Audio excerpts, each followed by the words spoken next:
আমি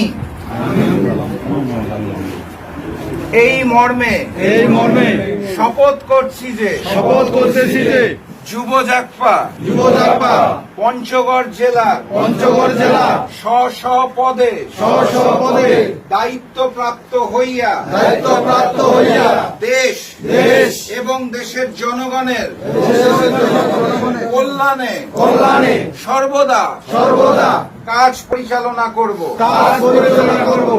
আমি শপথ করছি যে দেশ এবং দেশের মানুষের সাথে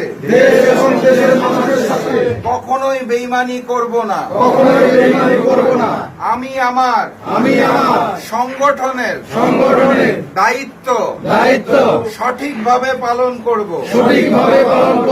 আমি শপথ করছি যে জাগপার প্রতিষ্ঠাতা শফিউল আলম প্রধান তার আদর্শে পরিচালিত হব।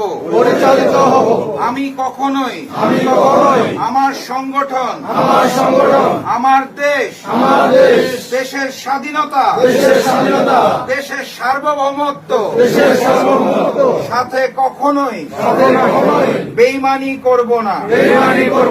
সৃষ্টিকর্তা আমাকে শক্তি দিন আমি যাতে সর্বদা আমার দেশ এবং আমার সংগঠনের প্রতি বিশ্বস্ত থাকতে পারি। আমিন।